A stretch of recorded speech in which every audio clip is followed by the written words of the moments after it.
Hello folks, welcome to Factorio. This is Colonel Failure.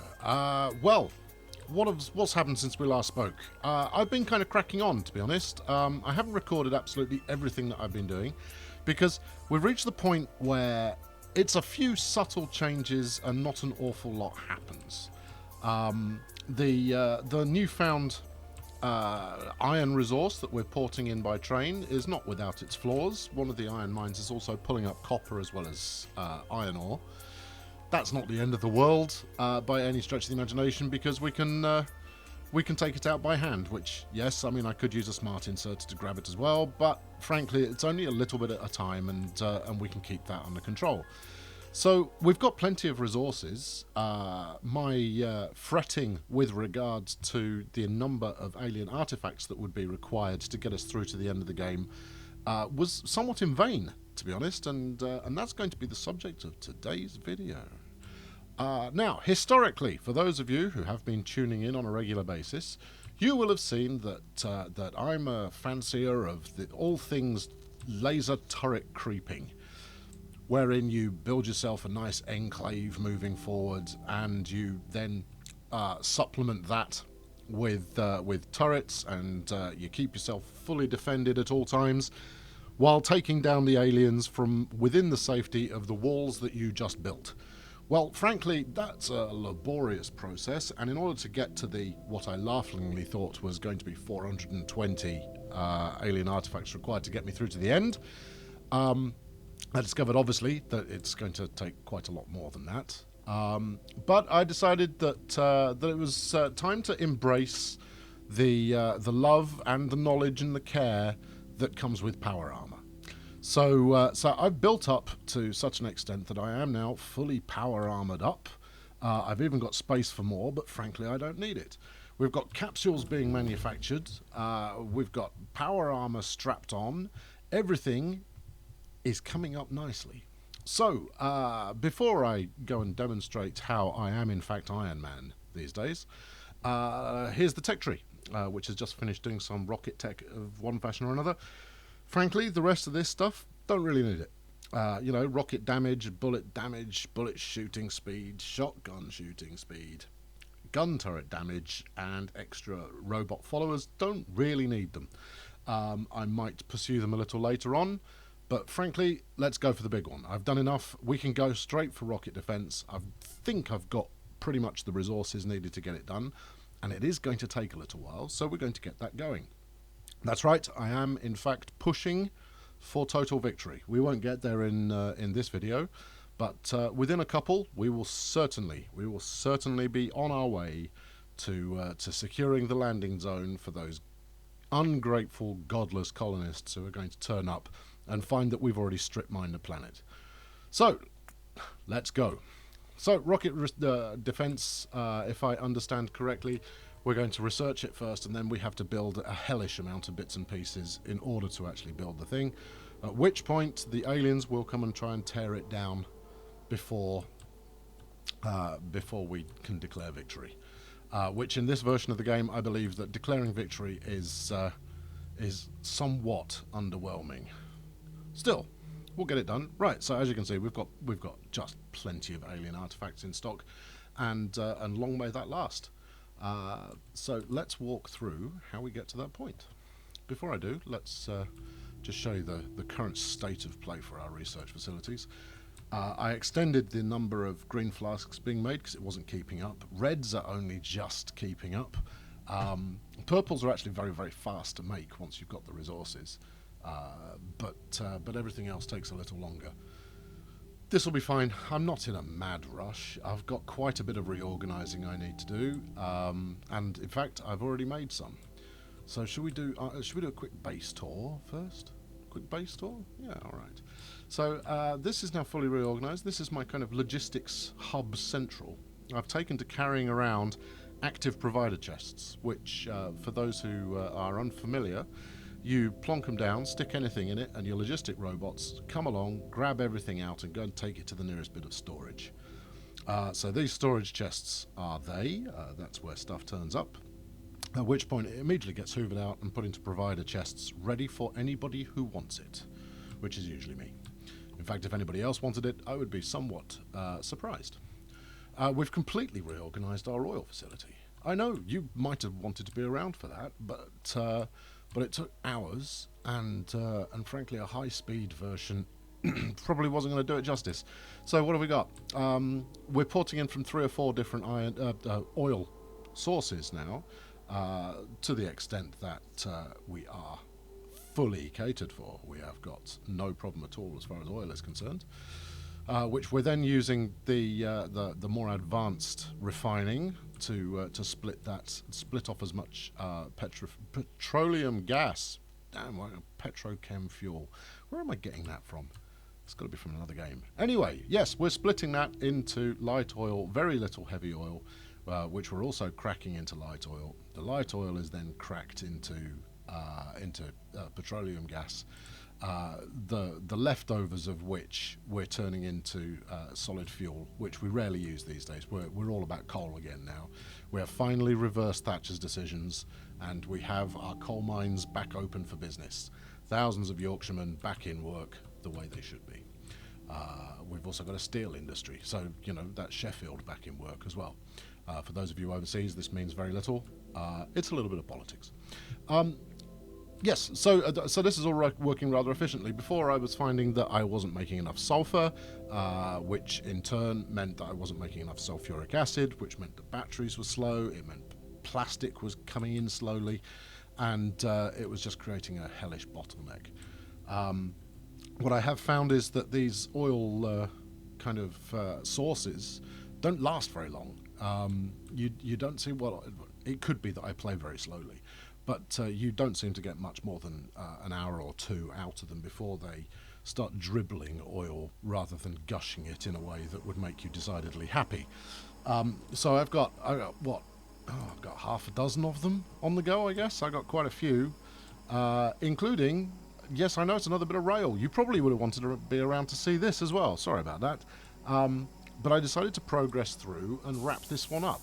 Frankly, playing on an archaic build of the game has started to become a bit tiresome. I haven't even touched any of the later versions yet, and I plan to rectify that in the very near future. So this is my remote oil kind of storage and transportation area. If you look on the, if we don't stand on the tracks, if we look on the map, let's center in here and zoom a little.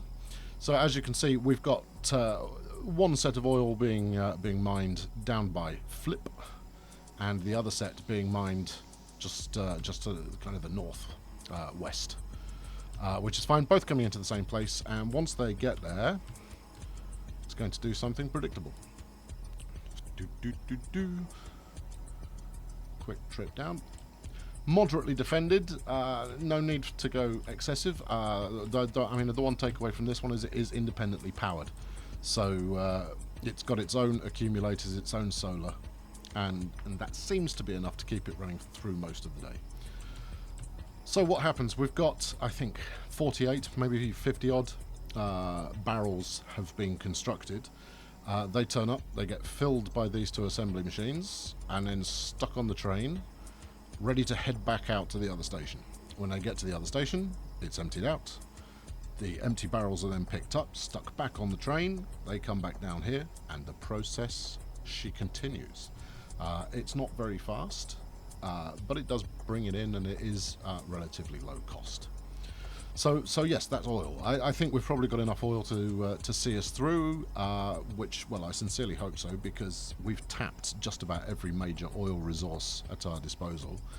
We could look much, much further afield, and I'm sure we'll find some, but frankly, I can do without wandering around that much. So let's get on to I Am Iron Man, which, depending on my mood when I finish this video, may be what I end up calling it. Let's have a look at our power armor. So this is 2nd gen power armor that we've got going on here. It's really rather splendid. Took quite a long time to make, but has been well worth it. The 1st gen that I was using before had solar panels to keep the thing juiced up, but now that I've added in this beauty here, which is some kind of ring generator, obviously not stolen from Iron Man itself. It's a portable fusion reactor. Yes, that's keeping my batteries topped up, which in turn keep my shields topped up. I've got a few personal lasers. I experimented with night vision, but it just made everything look green. And frankly, you get used to seeing in the dark in this game. So yes, I've got space that I can add more stuff in. I could stick an exoskeleton on to make it so that I can really zip around, but I think probably that's just going to make me end up in more trouble than anything else. The upshot is that I can now soak up a good whack of damage before things start to get uncomfortable, and even then, it's not something that I'm too worried about, because I carry around. What have we got here? Poison capsules, which I've pretty much stopped using, distractor capsules, and destroyer capsules. How would you like to go see how it works? Now, the last big kind of push I did towards taming the alien hordes, I did 5 nests while speeding through the whole thing, turret creeping. Not anymore. These days we don't do such things. We're going to get the destroyers out. Here's another bit of oil being taken care of. Probably do with a little bit more wall here, actually. Let's just give it a little bit more wall-based support. See, this is why you don't want to watch it all in real time. I mean, look at it. You know, little blue astronaut engineer chap builds walls in colour. Okay, well, maybe you do. I find this stuff riveting to watch. Anyway, let's finish off the walls here. It's barely defended, as you can see. I mean, what have we got here? 3, 6, 10. 10 turrets in total. I mean, it's going to get blown over in a sharp breeze. But it'll do for now, and it's not attracting too much attention. So, what are we going to do? Right, well, if you can see the mini-map, I should probably zoom in, but we'll be there before you know it, so I'm not going to bother. There's an alien nest up here. Right. You see those guys? Big worms. It's nothing but worms. That's not even worth the effort. I'm not going to use up capsules for worms. Damn it. Oh, here we go. This is more like it. One's due north of us. Right, let's arm up. Right. There is an inherent risk with spawning all of your, what are they called? Destroyer capsules at the same time. And that is, when they're done, they all disappear at the same time. And then as we run around the periphery, we chuck in distractors right on top of the spawners, which gives them, well, firstly it gives them something to shoot at, but left alone, there you go lads, finish them off.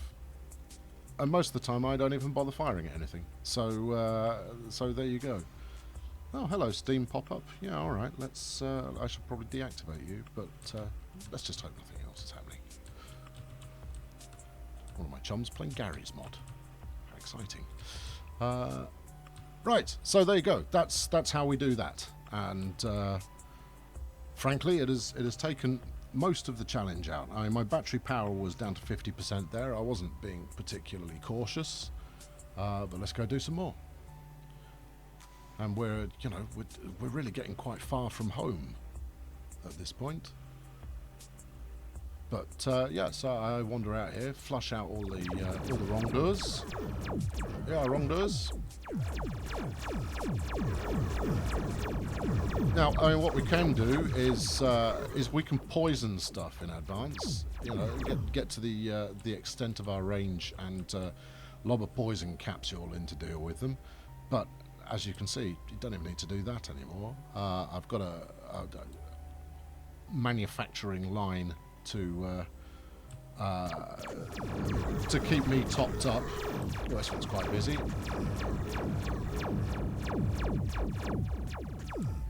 Yeah, you shouldn't have come out of your little hole, Mr. Worm. There you go. Total death. Now that's what I was talking about. See, so we just went from 20 followers down to 4, and that's because I spawned them all at the same time, so they all ran out at the same time. Does that make sense? You want to try and avoid that if you can. Oh, this next one looks really busy. Alright, let's top up. Terrific. Here we go.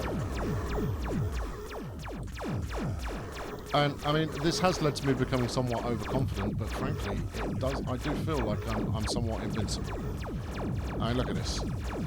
Just circle straight for the base while chucking stuff down. If you come with 30 of everything, you've got more than enough for a significant campaign. I think I had 108 alien artifacts when I left home. We'll have a count up after I've just hoovered this. Right, and that takes us up to 227. So that's 100 alien artifacts in no time flat. Everything I was saying about aliens being no fun, well, the tables have one actually. Look at the size of this. Terrific.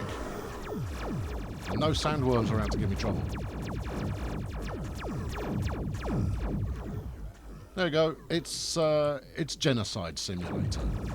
Frankly, given enough time and a backpack full of capsules, we could eradicate the entire planet. Look at the next one. The next one's even bigger. Terrific. Let's go get them. Have at you.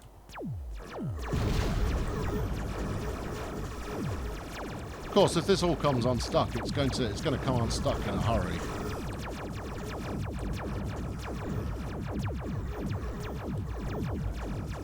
There we go. Anybody else?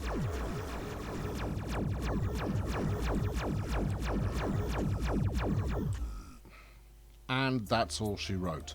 So there you go. That's how you deal with aliens in the modern era. They don't really know what's hit them. You go in, you rip through, and then it's nothing but corpses.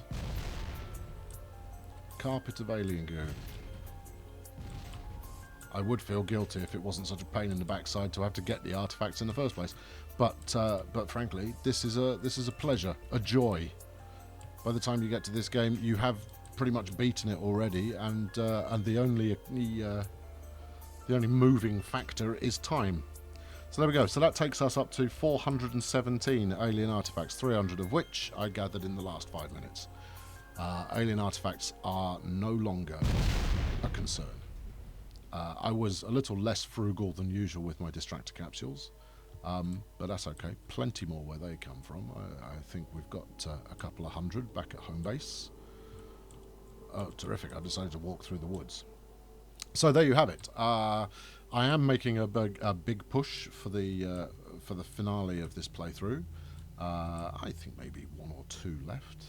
My next project is to improve the production of advanced circuits. I know, advanced circuits, how retro. Because there just aren't enough. Everything, it seems, requires advanced circuits in this day and age, and even with, I think I've got 8 or 9 assembly plants kind of working on them, even with what would normally feel like overkill, I'm still coming up short. And that's largely because of the different modules that you need to make at this stage of the game, all of which require advanced circuits, and it's very, very difficult to keep up. So I need to re-up on the efficiency on that side of things. So before I leave for now, let's just go and have a quick check through of how our progress is coming along, and then we'll plot out what's happening next. But as you can see, once you get to the point of having capsules galore and a decent set of power armor, the thrills of conquest have pretty much disappeared. I don't know, maybe there is something I haven't seen yet. There we go, and that's me resupplied. They knew I was coming. They topped me up the second I got home. Bless those guys. Let's have a look.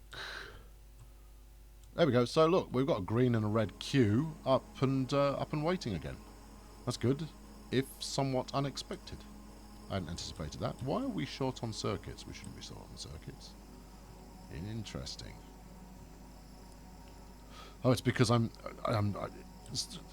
yes, right. So I added another 2 advanced circuit machines here, in a kind of a cumbersome fashion.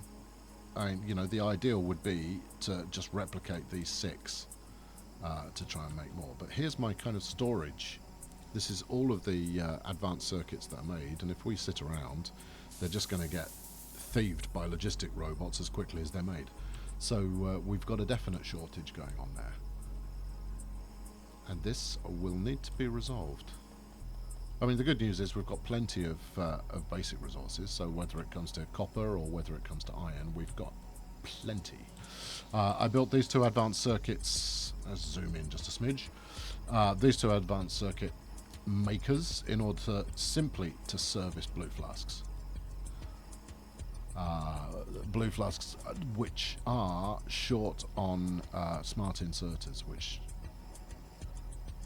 are being made really slowly. Oh, okay. Alright, that's what's...